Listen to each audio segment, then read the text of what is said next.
thugs, mobsters, and sports officials.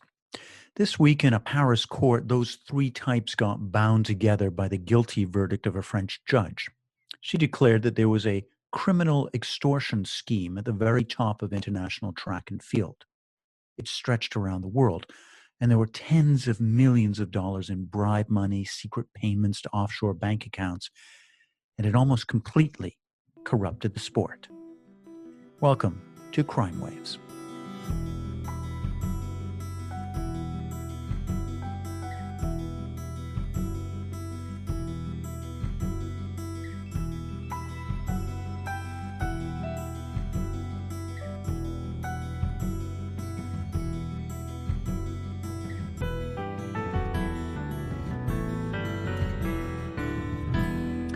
Good morning, good afternoon, good evening, wherever you are in the world. I'm Declan Hill, and this week on Crime Waves, my producer, Eric Krebs, and I are going to take a look at criminality at the top of international track and field. And when we say top, we don't mean a leading trainer or athlete or coach. We mean the top guy, the head honcho, the man who ran everything.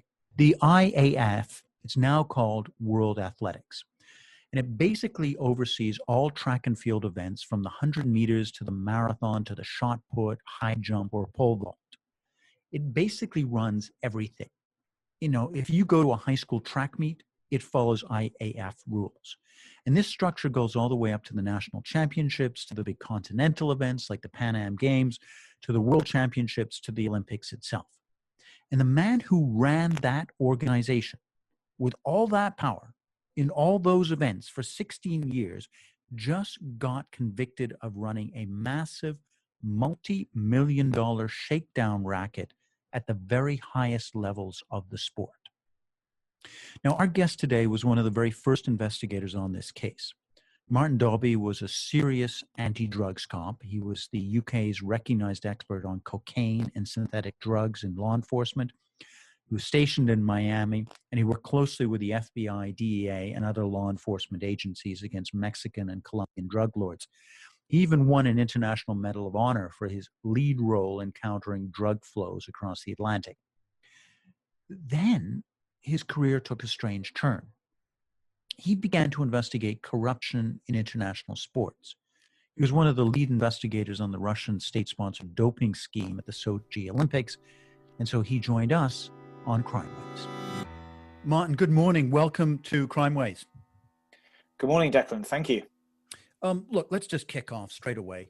A French judge this week said, in something that mirrors a mafia trial, the money was paid in exchange for a program of, quote, full protection. What was she talking about? Well, this was quite a remarkable investigation in terms of what happened at international athletics.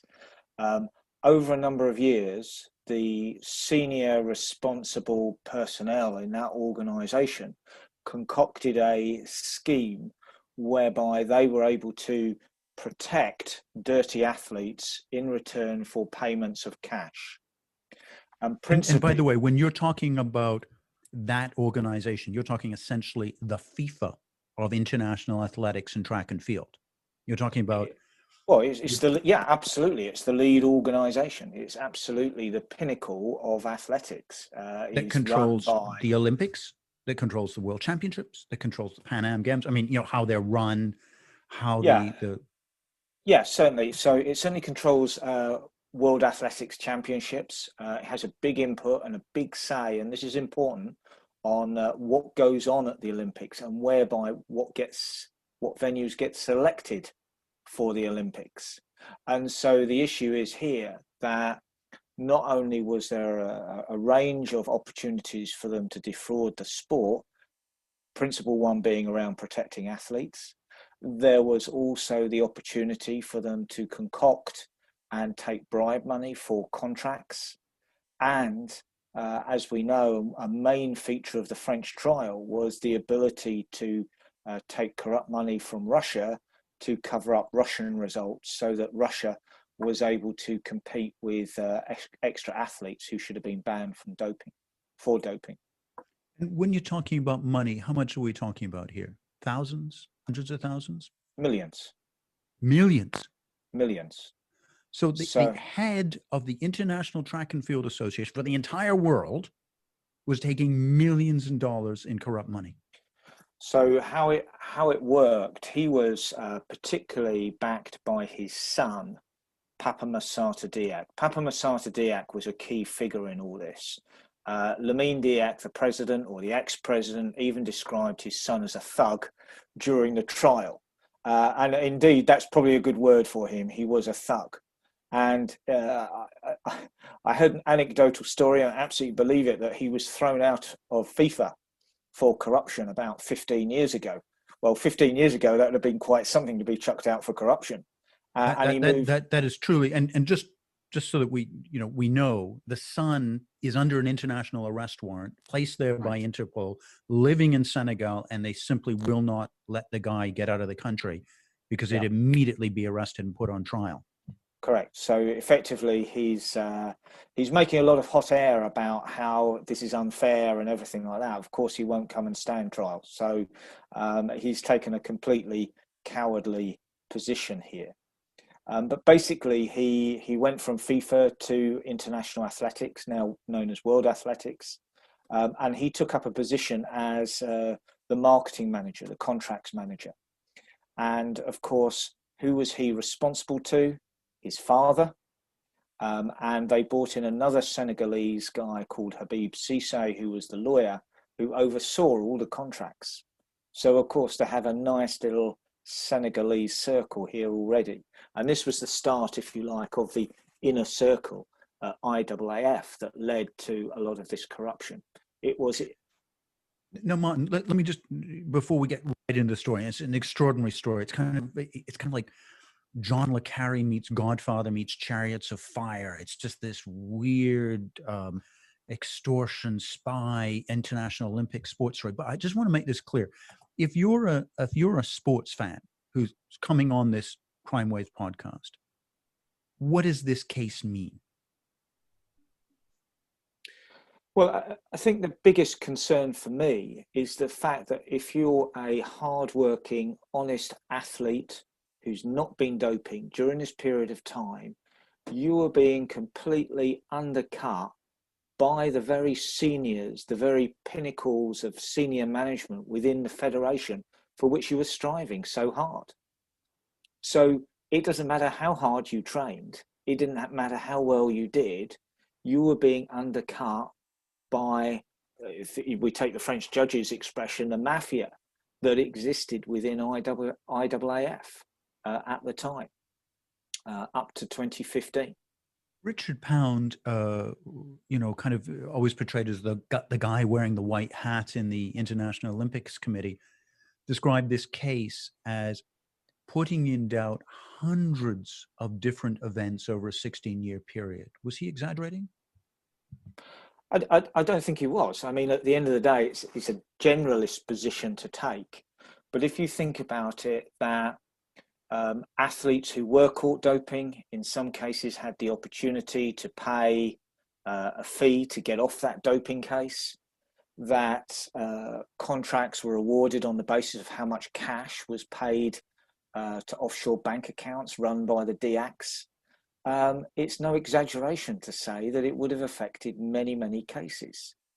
And that's without detailing the Russian corruption of IAAF, which where they penetrated the organization and actively recruited the anti-doping coordinator at the time, a guy called Duberry, and actually persuaded him, if you like, to change sides.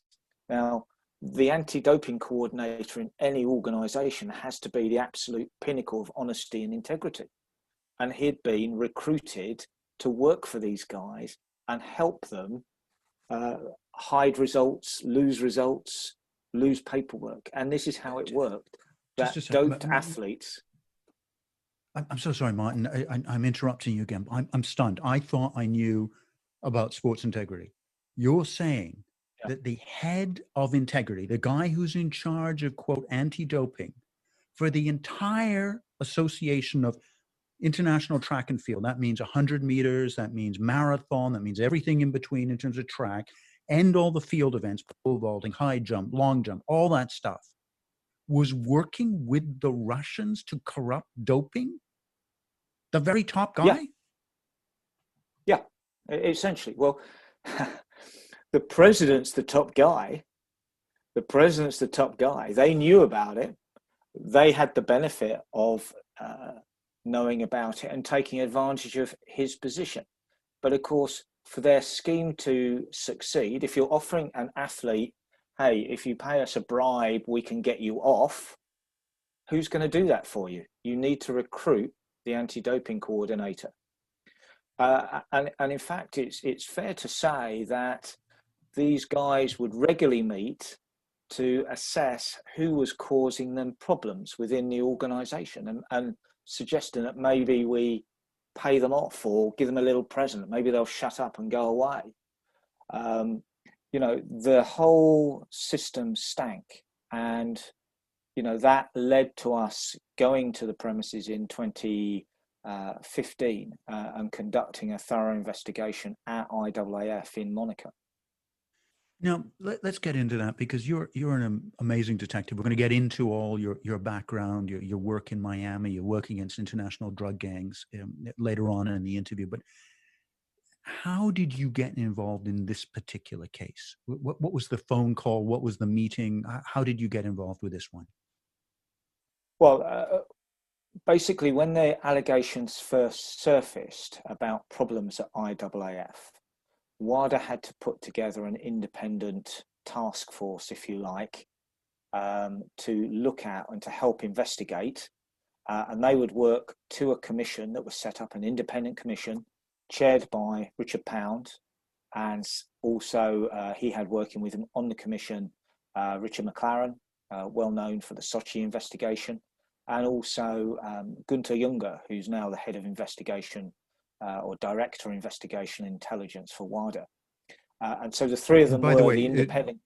For the non-sports people, WADA is World Anti-Doping Agency. WADA, that's situated in Montreal, and that's the agency that looks after all anti-doping in all sports around the world. So that's the level these guys are talking about. So sorry, just needed to say that, make sure everyone was on board. And then underneath that, they recruited an investigation team, and I was fortunately, through connections, recruited as part of that team for that initial investigation. When these allegations floated past you, what was your impression? I mean, you were relatively new in the sports world at that time, I presume. What do you think? You're right. I was relatively new. This was really my first experience of sport investigation. I worked for the British government on law enforcement issues to do with drugs, corruption for pretty much 30 years. And I was quite staggered at the level of corruption within the sport. And in fact, what I was quite staggered by was the blatant nature of that corruption. And to be honest, the level of blind eye that was turned to it. So how do you go about, and again, we're going to get into how you're doing the investigations into drug lords and, living in Miami and all the kind of things you had to live there. But how did you go about doing an investigation involving so much bribe money, millions of dollars, tens of millions of dollars in international sport? Well, again, it's quite a challenge, because obviously you have to remember that you're no longer a law enforcement officer. You don't have some of the coercive powers you have, but you do have the experience of some major investigations, and you bring that experience and apply it to these sports investigations. Now, one thing that was obvious to me in all the sports investigations that I've been involved in is the corrupt sports organisation is usually very adept at deflecting allegations when they come in from single sources. They'll bat them away, they say it's made up, it's fake news or whatever. But what they're not able to do is actually deflect when it comes in from multiple angles. So in terms of your first step here as an investigation strategy is to look at the number of allegations that are there, and that piles the pressure on the people that you're dealing with. That this is not a one-off incident they can bat away. they're talking multiple incidents, this is the starting point of any investigations, to make sure your strategy is right. Don't go in for a single strand, go in for multiple strands that are well researched, well documented, and then you look at striking at the center, as it were. And what do you do in terms of research? Do you start with the public source stuff, or how do you do that? Do you do interviews with people? What's the ideal strategy? Well, obviously, what you're going to have is witnesses. We're going to have whistleblowers. A good aspect of the IAAF investigation, obviously, we had Vitali and Julia Stepanova were blowing the whistle, as it were, on what was going on in the Russia scene. That only had a limited layover to what was going on at IAAF. What we could work out from speaking to other whistleblowers, witnesses, etc., was that something was going on at IAAF that wasn't right, and that related to how Russian athletes were dealt with. Now, that was our initial reason for looking into IAAF. What it then transpired, and we had this from other witnesses who said that they had been contacted by Papamasata Diak and asked to pay money in return for covering up results, was quite an unbelievable level of corruption in relation to the cover-up of other results. So, if you like, this was an investigation that started as what we found out about what the Russian interest was in IAAF. Very quickly, it developed into other aspects where other athletes from different nationalities and different places came forward and said, we were approached with the offer that if we paid money, we'd be let off our doping results. And so it expanded from there. And you're there, you're doing this investigation. How frightened are those people, or some of those people, coming when they come to see you? Well, frightened is an interesting word. Yeah, obviously, you have to deal with whistleblowers who often, let's take the Stepanovas, have put themselves in great harm's way to come out with the truth. And, every respect to them, extremely brave. And the same with Dr. Rodchenkov the following year with the Sochi investigation. And, typically when you deal with whistleblowers, informants, as I have over many, many years, this, of course, is a frightening experience for them. And, the answer is to deal with them professionally, to make sure that we're protecting them as much as possible. But at the same time, we need to deal with their information. What I found in many cases, though, to address the wider question, was actually, for some people at IAAF, this was an absolute relief that someone was coming in independently to talk to them about the problems they'd seen in front of them, and no one had done anything about it. So here's the crazy situation at IAAF.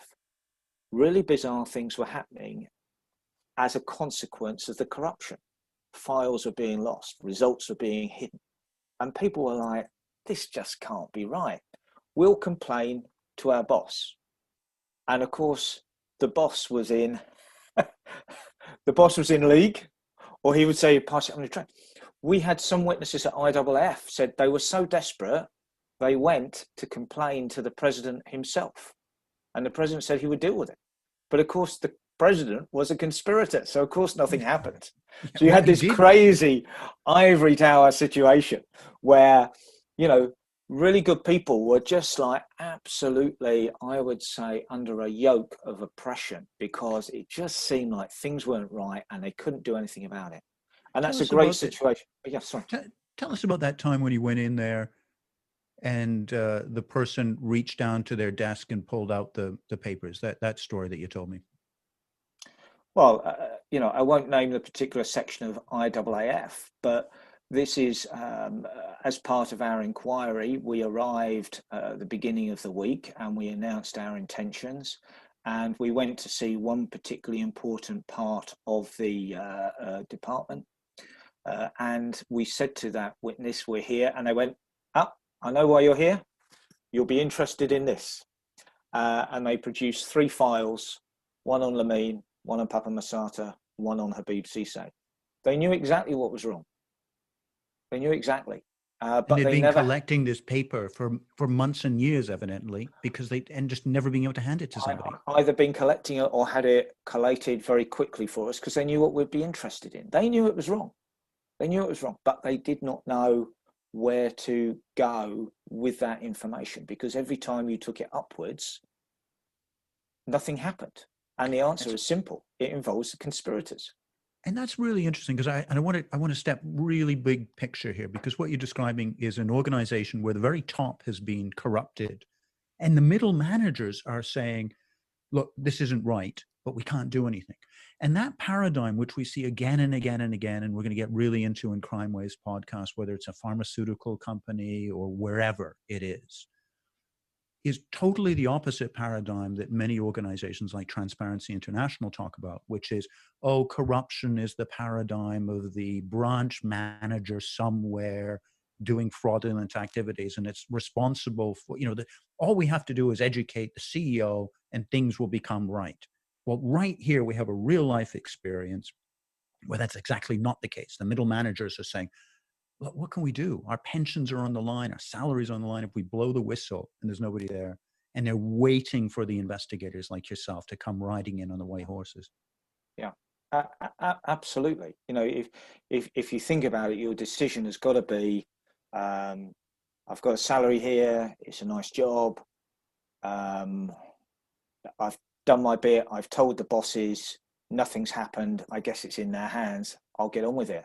But and we're not saying we're approving that, but you can kind of understand with the family. It takes rare courage to be a kind of whistleblower like Vitaly and Yulia. Vitaly was kind enough to come on our podcast already and talk about the immense personal pain that he and Yulia went through, and immense professional pain. They're still living, as you know, in hiding somewhere in the world, still having done the right thing. It's an immense cost that some people can't do at the time. Tell us a little bit more, please, about this investigation. So you go, you do your investigations, you do your interviews. What's the next step? Well, I think, any lesson for any investigator is, great, you've done your interviews. My advice would is what about your forensic evidence? Where's your forensic evidence that really nails what you found out during the investigation? But our experience of dealing with Russia was, and I've always said right from the start, is we accept the word of witnesses, but we know they're going to get attacked and their reputation's going to be called into doubt and everything like that. So you need and really who knows, good... in some cases, Martin, as we know, some cases, those quote whistleblowers may have been lying, or they weren't in this particular case, but you've got to check that. You've got to check your human intelligence. Yeah, of course. I mean, if we go back to that lessons, any investigator, check your source, make sure they're credible. Can you corroborate them? If you fast forward that as part of your investigation strategy must say, how do I corroborate the information that they come up with? And really the best way to do it these days is forensic evidence. Forensic evidence has come on tremendously over the years.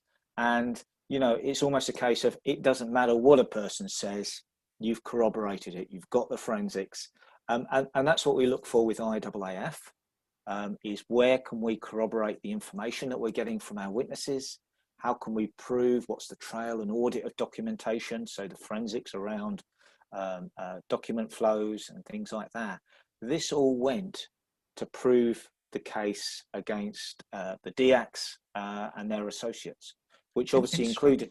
Sorry, can I just finish? Of course, please. The French trial convicted 2 Russians in that. Balaknichev, who was head of the Russian Athletic Federation and treasurer of IAAF, and the head coach Melnikov of corruption, all within that same gambit. So there were actually 5 people convicted at this trial of corruption at IAAF.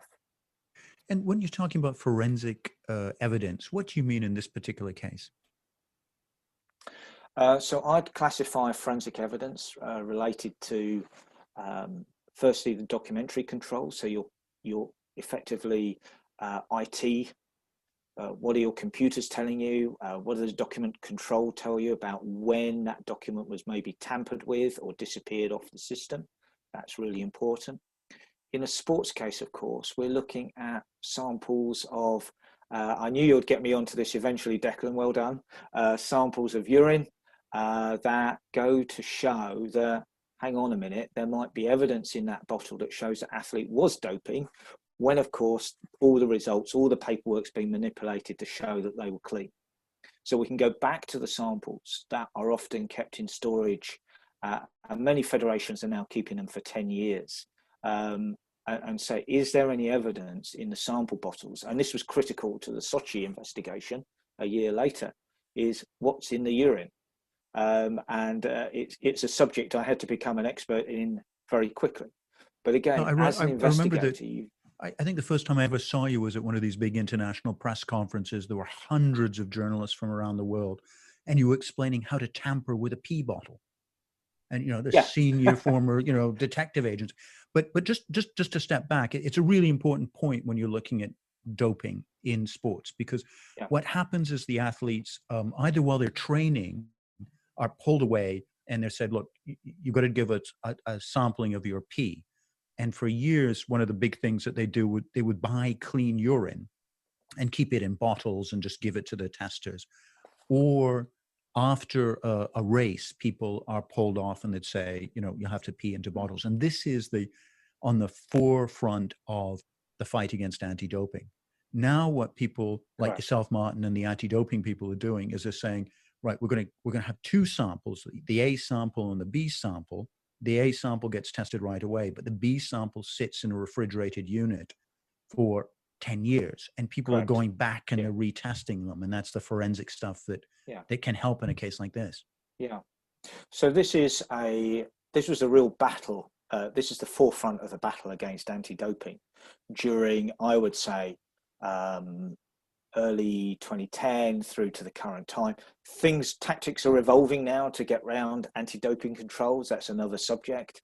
But also very important to the Russian case was what's called the athletes at the time blood passport, and now it's called their biological passport. And this would indicate to a scientist, even if the athlete was clean, that they had been on steroids based on their blood readings. You could tell. And this was important to the case because the Russian Athletics Federation did not understand how this worked. And they were thinking that, well, the fact we've stopped our athlete doping in plenty of time for a competition means that they'll be okay. But actually their blood reading indicated, no, they had been taking steroids. And basically, if 3 of those readings, without getting too complicated about this, are out of kilter, that's enough for a panel of doctors to say doping.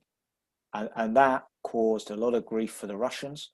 That was part of the information they were paying for, is if a Russian athlete got to 2 of those strikes, let's call it, they would bribe IAAF to let them know what was happening so they could stop that athlete being tested anymore, maybe feign an injury, a pregnancy or whatever, but they would take them out of that circuit where they'd be tested a 3rd time and then find that the athlete had been on their strike 3.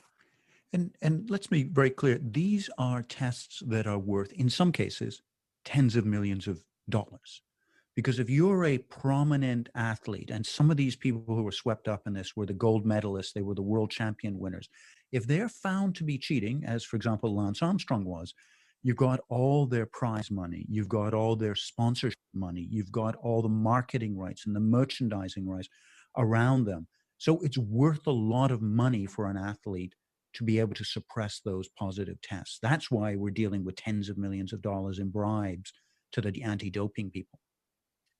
Yeah, that's certainly why it's worth a lot of money. So we had 2 athletes come forward, both of whom, one said they had paid $500,000 in a bribe to Papa Masata Diak in return for having their results covered up.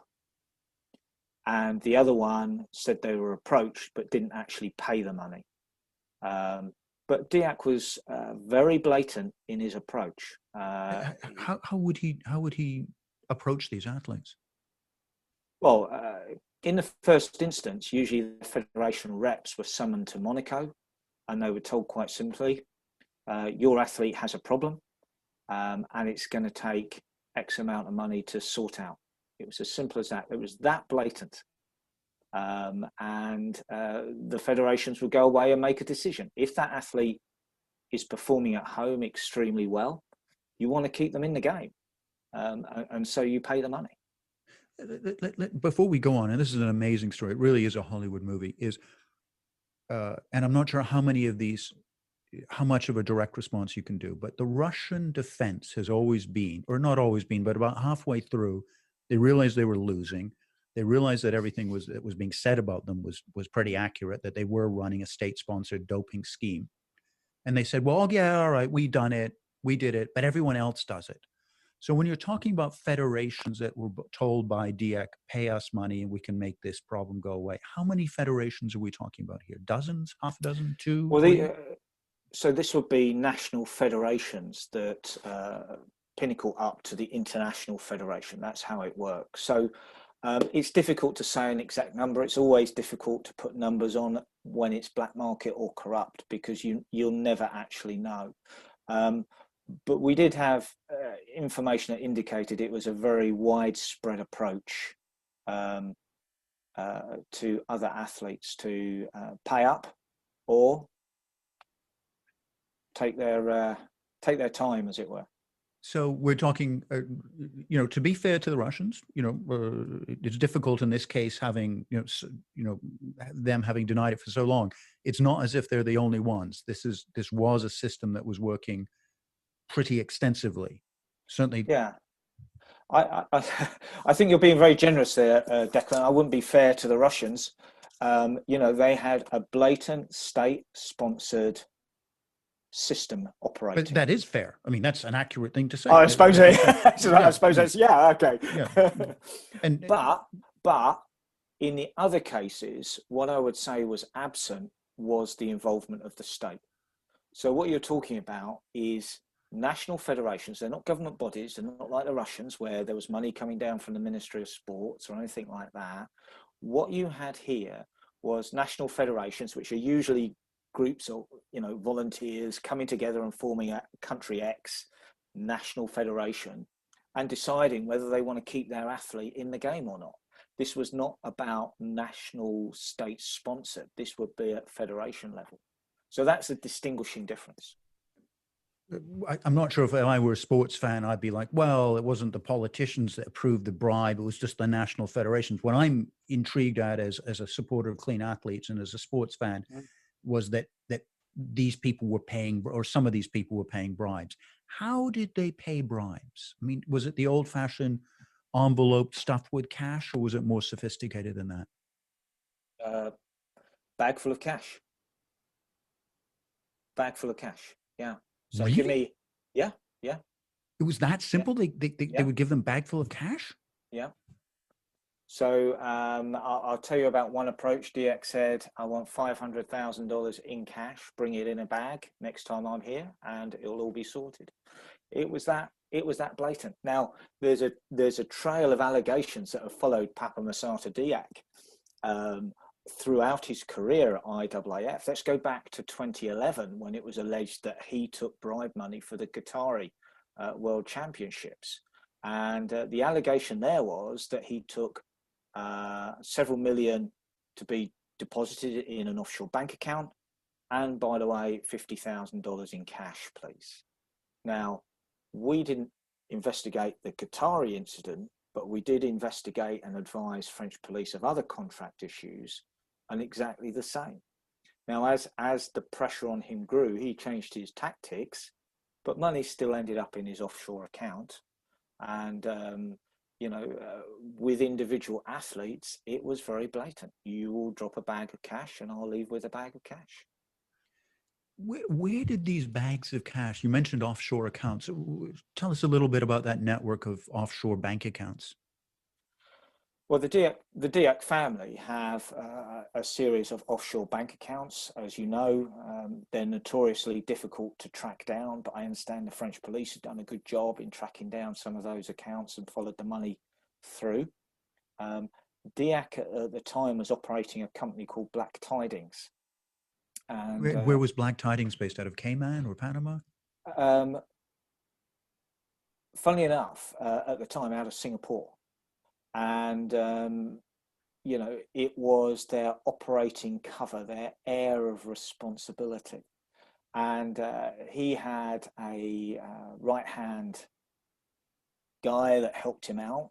And here's a remarkable thing. This guy will be responsible for the banking, for the facilitation, for covering stuff, and would travel with Papa Masata to a lot of the places, not all the places. And just an amusing story. This Chinese national, Singaporean, he even ended up at the gala dinner of the Olympic Games in 2012 in London with the Queen in attendance. Now, I'm a long-serving British citizen since birth. I have never been to a gala dinner with the Queen. But here's this guy. He's the right-hand man of Papa Masata Diak. And he would even turn up at council meetings for the IAAF. And people would say, who's he? And they're like, don't worry, he's with the Diak. So this was, again, you're not supposed to do that if it's a council meeting. So this is what I would call the old-fashioned bagman. He's the guy that handles the cash. That's a good description. And he's got the secret bank accounts in Singapore. He's meeting the Queen. He's at the International Olympic Committee, which is mind-boggling, by the way. This is a mind-boggling interview. Is there not another case that's going on right now? I'm not sure if there's been a guilty verdict or an innocent verdict yet about the awarding of the Tokyo Olympics that the French are looking at. Well, that's an allegation they're looking at in respect of Diak and this Chinese national. The Chinese national, by the way, served 1 week in prison for lying to anti-corruption investigators in Singapore as a result of this case. But they are alleged to have taken significant money for, should we say, consultancy for the Tokyo Olympics. So the hosting of the Tokyo, but that case hasn't been decided yet. So we'll stick back. We'll come back to this extraordinary case of 16 years of this chap being in charge of the International Athletic Federation. Yeah. So what you have to remember is, and we're moving on to contracts now, is that Papa Masata Diak was the key man in arranging and organising those contracts. And obviously, every organisation wants the support of IAAF. If you're a country that wants the Olympics, you're really doing your best to persuade athletics that you want. Even though athletics is not the IOC, they have a big casting vote and they have a big role in supporting the IOC choice for which city. So you definitely want to get athletics on board. It is the major events of any Olympics. The former president for 16 years has just been convicted of, quote, and these aren't Martin Baubury's or Declan Hill's words, French judge words, of running full protection in a mafia-like organization. Incredible. Yeah. Martin, let me make the transition here, because this is just one highlight in an incredible career. You were doing drug cases in Miami for years as part of the UK anti-crime agency. What's the difference between running a drug case involving international drug lords and running these international sports investigations? Really good question, Declan. I'd say in some respects, there's absolutely no difference. I was afraid you were going to say that. I was afraid. I wanted, even now after decades in sports integrity, I wanted to think there might be some difference, but all right, look, keep going, please. Okay. Look, these guys are crooks, and it's maybe slightly different crime or slightly different way of going around a crime. But at the end of the day, when you look at sports senior management involved in this sort of activity, there's also a level of trust, of loss of trust here. They carry a very important role. They're supposed to be representing all the athletes out there, and here they are, blatantly benefiting from illegal activity. At least a Colombian cartel is decent enough to say, yeah, we smuggle drugs and we make money from it. There's no pretense there, is it? But here you have, and you look at FIFA, you look at IAAF, and as you know, there's other sporting organizations as well, where people are in a trust position and they betray that trust. And I think that's really, the saddest part, if you like, of what we've been seeing in sport investigation. Is that a little like, And again, would love to have you back on to discuss some of these massive anti-drug investigations out of Latin America and Mexico that you were involved in. But is that a bit like the corruption that you would see around some of those drug cases, where you're targeting these international anti-drug lords, and you know that you've got to be very careful with the information when you're dealing with, you know, certain governments in Latin America? You can't share the information, or you can't do that because you just don't know who you can trust in those cases. Well, I think that's very true in any investigation. You've got to be very careful of your operational security. This is a good lesson for all investigators out there, is to be aware of who you can trust, because you could say one thing inadvertently and it may cause your case to collapse. So again, if you're ever tasked with an investigation of whatever type it is, you must consider your operational security. Who am I talking to? Who am I telling?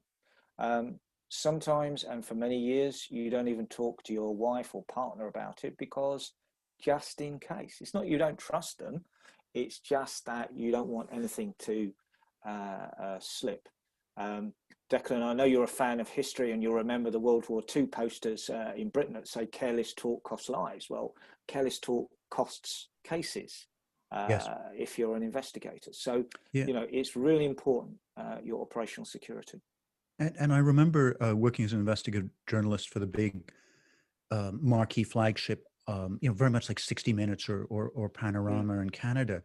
And our colleagues down the hall would ask us what we were investigating in, and we would always answer in vague terms. And people were really angry with us. They'd always, oh, you know, wow, these people say, look, we just can't say. We cannot talk about this. And there were scenes in the elevator. I remember some very bitter scenes when we were doing the Russian organized crime in National Hockey League story between us and the sports people. There were full-blown arguments about that, but you just cannot discuss those things.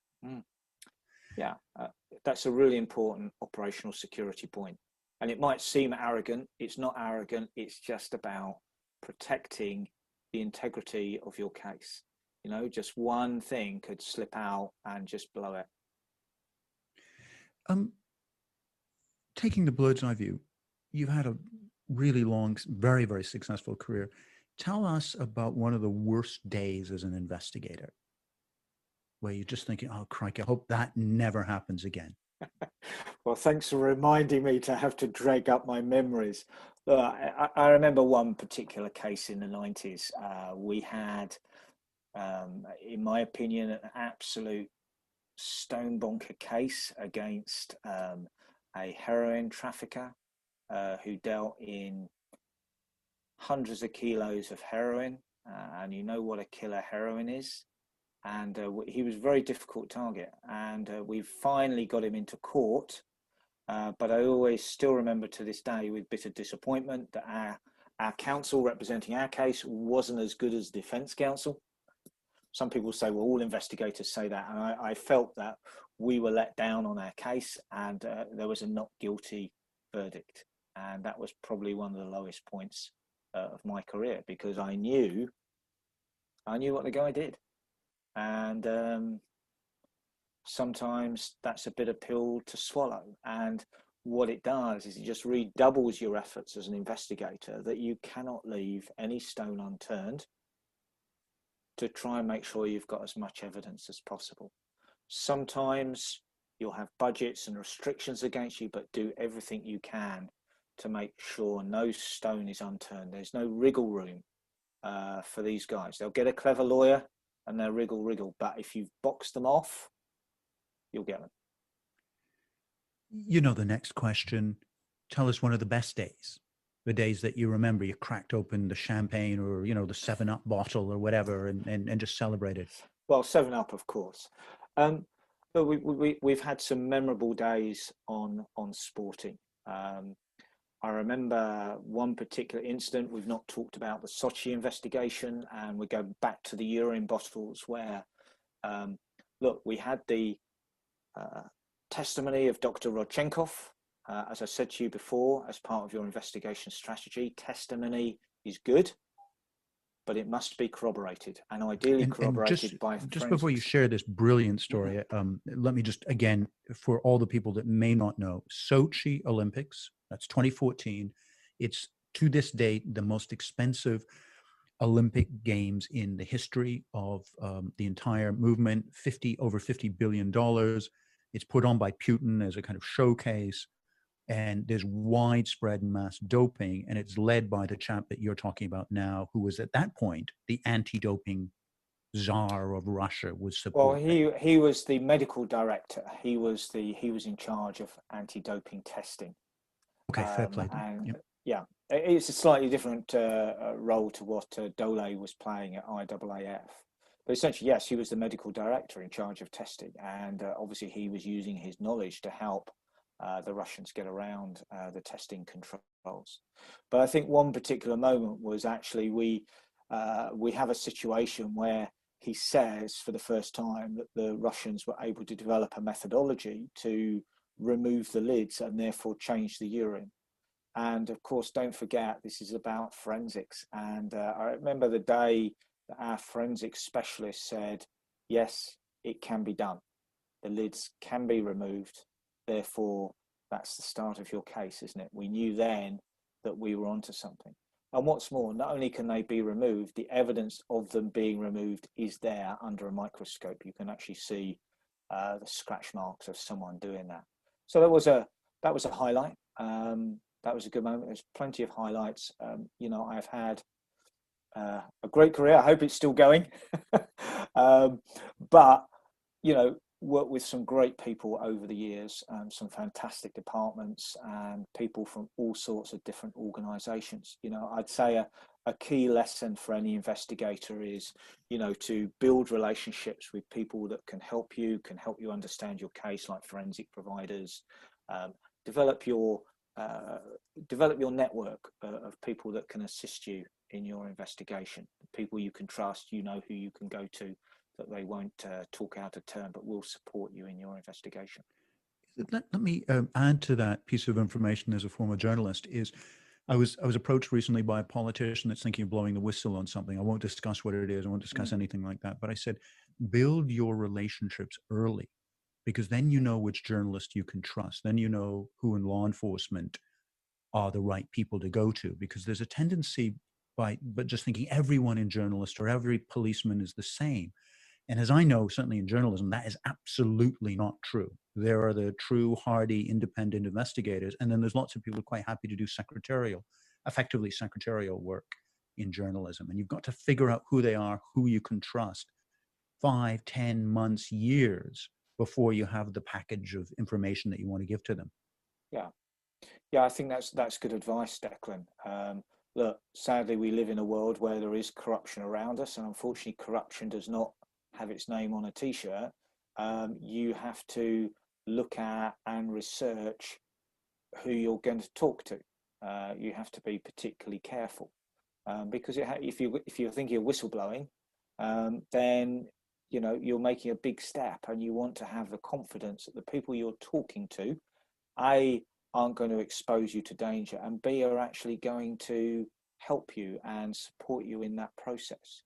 It's not an easy process.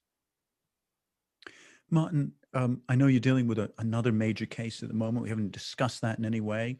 I know there are dozens of other cases I'd love to talk to you about. So I want to thank you for your time today. And just please, will you come back on Crime Waves and talk about another case in the future? Sure, you're welcome. Awesome. Thanks again, Martin, for all your expertise and for explaining this extraordinary multi-million-dollar case to us. Yeah, no problem. Thank you, Declan. Cheers. Thanks. Good night. This is Declan. Just a necessary addendum here. The IAAF is now called World Athletics, and they have undergone massive reforms in the 5 years since Diak was arrested in Paris. They issued a statement when that verdict was announced, and here's part of it.